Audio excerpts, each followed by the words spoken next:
NBC News correspondent Jay Gray is live there in Dallas for us. Jay, you've been following this from the start this morning, and moments ago we just learned the identity of the shooter. What do we know at this point? Yeah, Vicki, it is a 29-year-old Joshua Jahn, we are told. Still trying to find out more information, but that confirmed through multiple law enforcement sources to NBC News. Again, 29-year-old Joshua Jahn. We don't know anything about a criminal background. That's something we're going to have to develop as this continues to unfold. We can tell you that the Department of Homeland Security has said that the shots were fired indiscriminately at the building by Jahn from a nearby rooftop. He was firing at the ICE building and sprayed that facility. One of the witnesses says there was as many as 20 shots fired.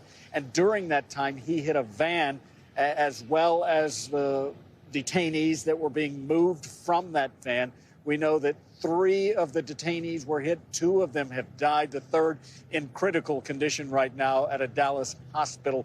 No law enforcement was hit during the attack. And then the gunman, of course, turned a weapon on himself. They're continuing to investigate exactly what's going on. As you can see behind me, Vicki, this area is still locked down and will be for quite some time. Law enforcement from multiple federal agencies as well as Dallas police on the ground as a part of this investigation. We do hear that it was a targeted investigation, that from the FBI on the ground here, saying that this shooter was at the time targeting ICE.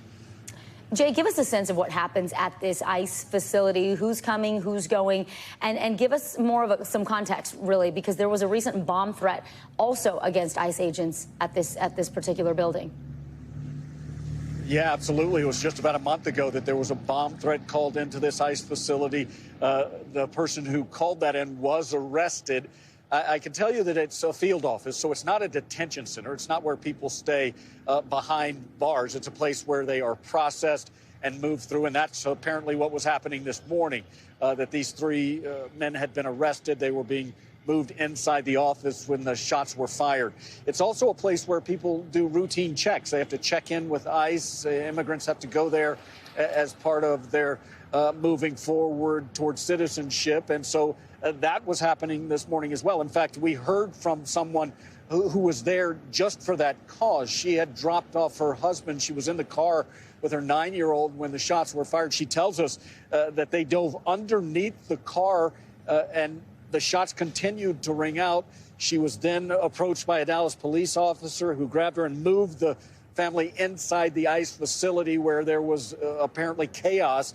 Everyone inside there ducking down behind a desk and trying to protect themselves as best they could. But this is a field office, so it's where those meetings take place every day, Vicki. It's a spot where they're not holding anyone, but everyone comes through. Yeah, people are going to their appointments as required by law, and others doing their work. A very scary situation today. Jay Gray live in Dallas. Jay, thank you.